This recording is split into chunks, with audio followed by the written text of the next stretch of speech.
다음은 유튜브 연합회 이사이시고요. 백두산 TV의 대표이신 구성재 대표님께서 내가 본 작게 80528과 향후 방향에 대하여라는 주제로 말씀해 주시겠습니다. 네, 구성재 대표님 앞으로 모실 때 박수 부탁드립니다.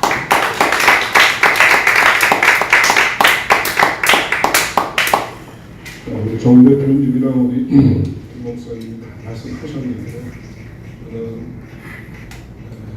그거의 현재적인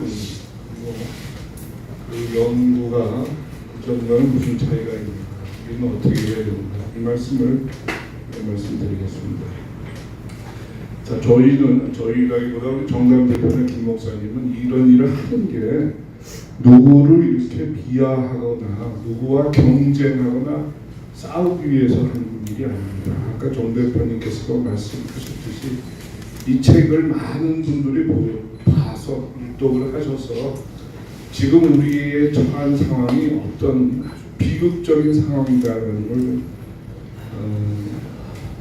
깨닫고 이런 그 뭐랄까요, 짙은 어둠의 세력이 눌려있는 이 한국이 깨어나는 그런 계기를 마련하기 위해서 이런 글을 쓰는 거다, 이런 일을 하는 거다라는 말씀을 드립니다. 혹 이런 말씀을 드리는 과정에서 개인적으로 이렇게 상처를 받거나 그러실 분이 있을지 모르겠으나 이런 큰 좀 대의를 이해해 주셨으면 하는 말씀을 드립니다. 자, 먼저 기존의 연구와 이 정남 대표의 연구는 무슨 차이가 있는가, 요거에 대해서 몇 말씀 드리겠습니다. 이 책은 첫째 큰 그림을 그리고 있습니다. 5.18이 갖고 있는 당시 상황에서의 국가적 의미, 군사적 의미를 제시하고 있습니다. 다시 말해서 광주를 중심으로 해서 소요, 소란, 시위, 반란, 반역을 일으켜서 그걸 바탕으로 해서 당시에 뭐라고 얘기할까요? 자기를 잡고 있지 않은 국가 권력을 도전해서 그거를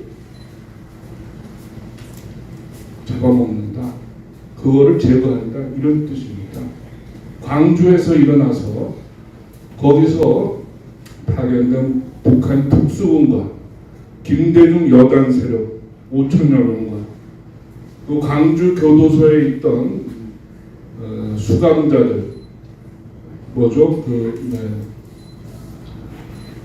이념적으로 문제가 있는 좌파 인사들 수백 명과 거기 있는 수감자들 수천 명을 포함해서 이들을 데리고 1만 명이 광주를 점령한 후에 거기 모인 특수군을 제거한 후에 대전으로 올라간다.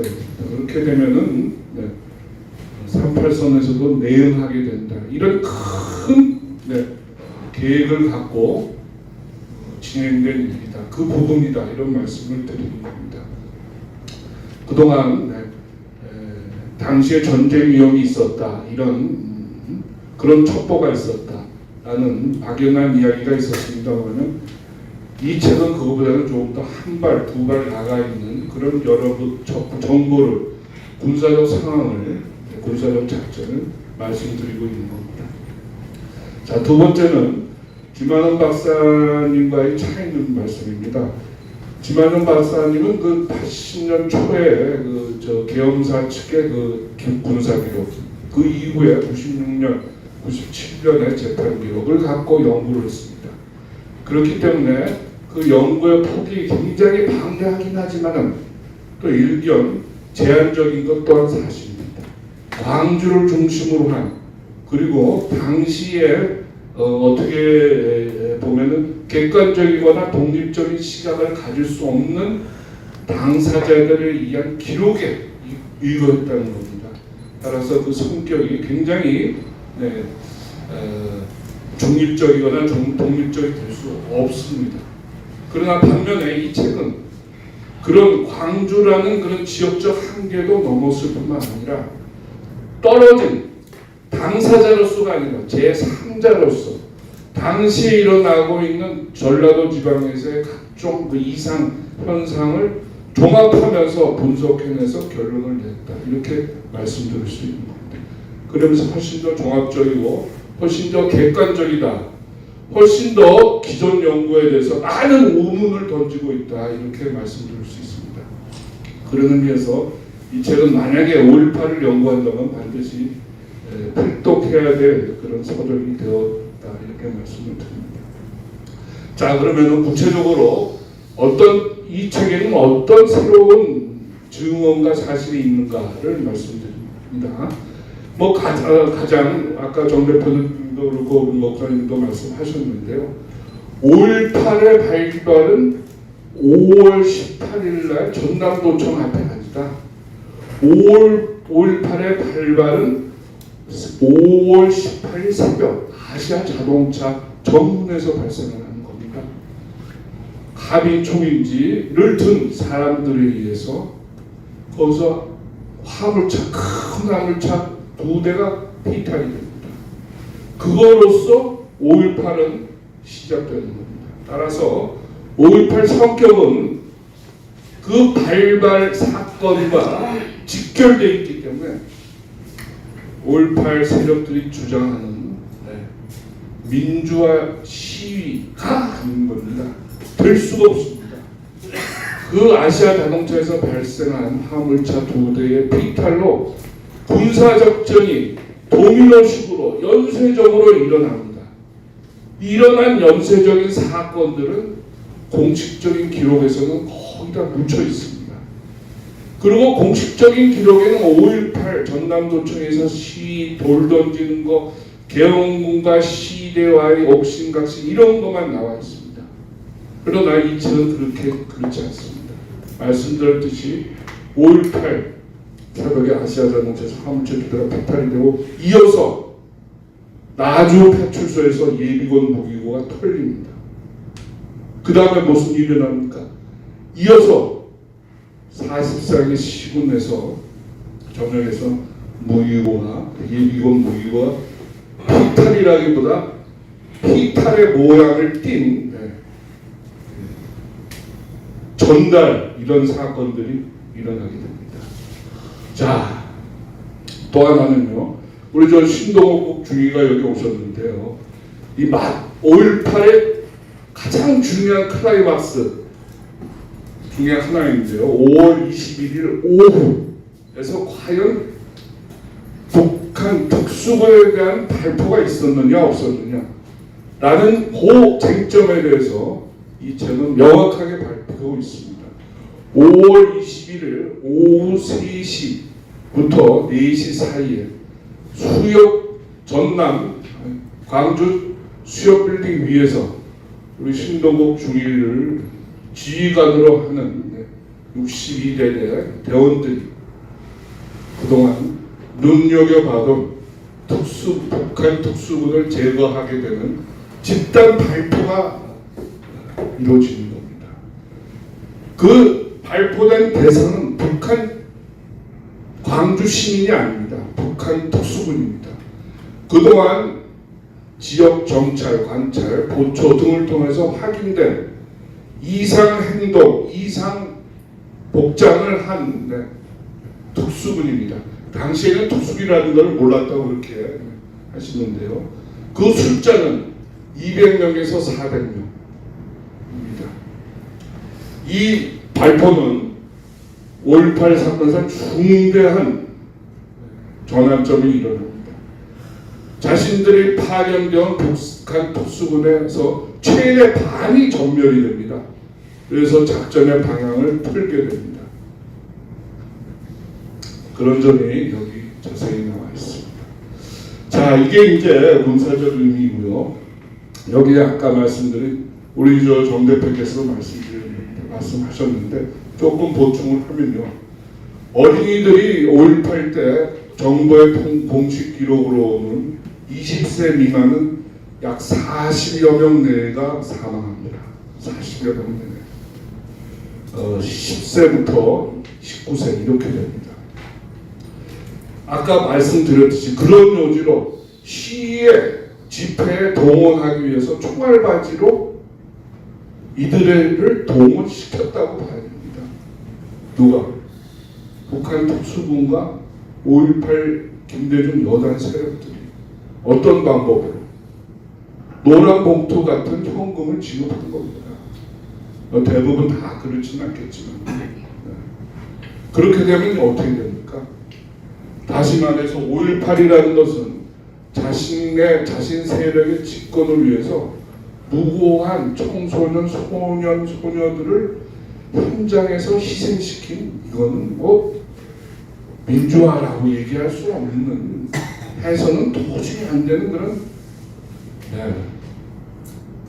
반인륜적 범죄죠. 네? 그런데도 불구하고 보셨듯이 신부라는 분들이 수습위원회 분들이 이런 그 어두운 뒷모습을 숨기고 위선과 가장의 행렬을 계속하고 있는 겁니다. 이런 아주 주요 부분들이 있는데요. 이 부분이 국민들이 폭넓게 대다수가 아셔야지 지금 우리가 처한 상황을 뼈저리게 깨달을 수 있는 겁니다. 이런 위선, 거짓이 지금까지도 계속되고 있습니다.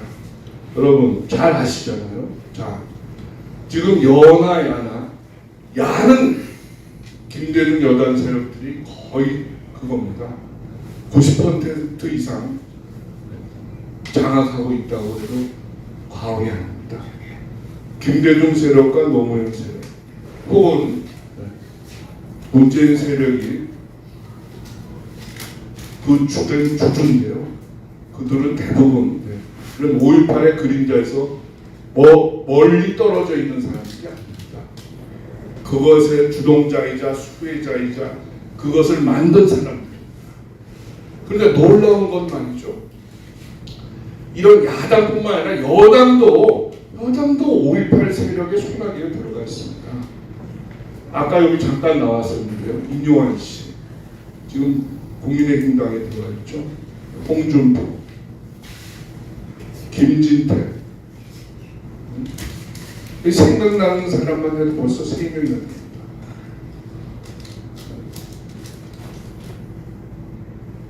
아스팔트에도 마찬가지입니다.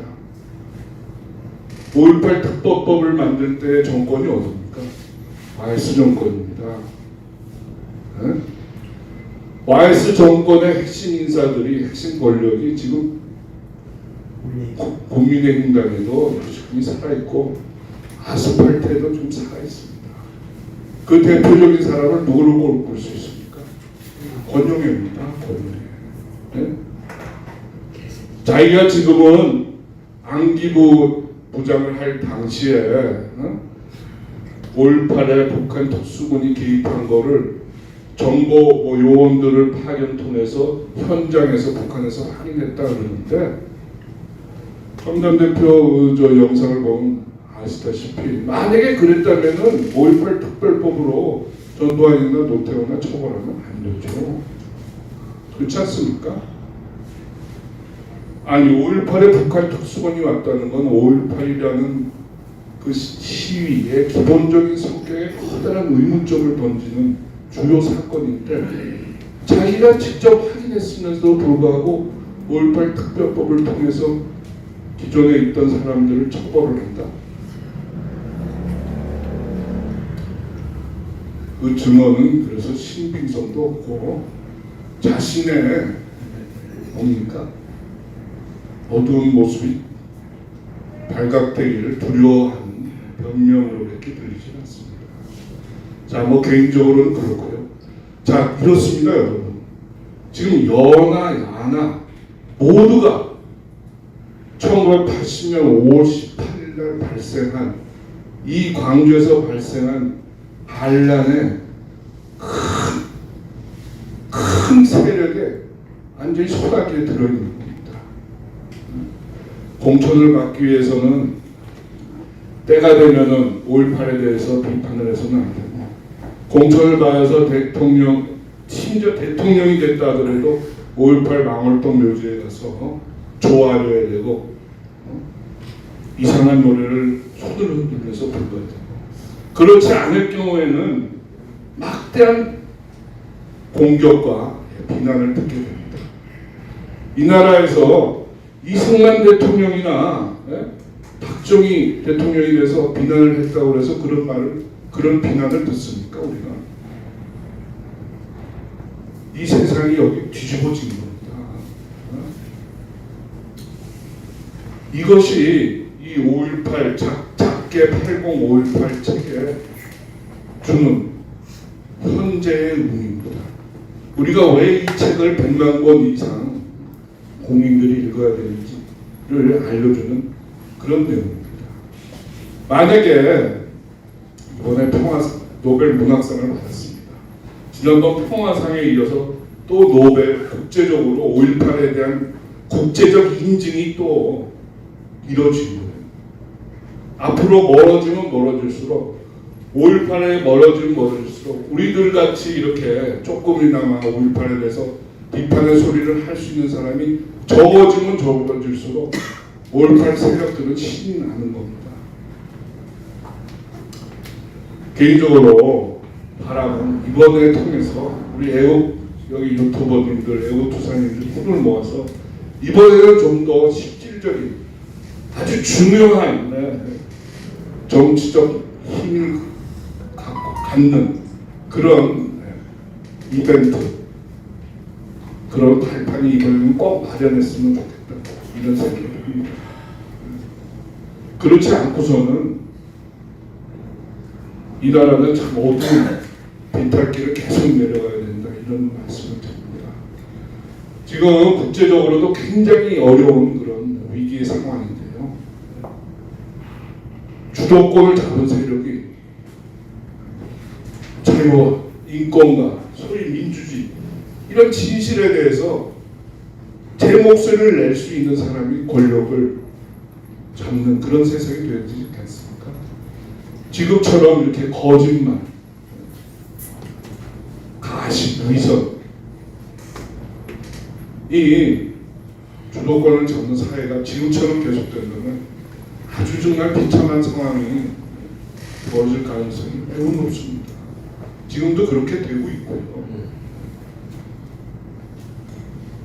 이런 말씀을 드리면서 여기 애국하시는 분들 많이 오셨는데 많이 좀 힘 좀 써주셔서 많이 좀 읽고 깨우는데 큰 힘을 좀 모아주셨으면 하는 바람을 말씀드립니다. 네, 감사합니다.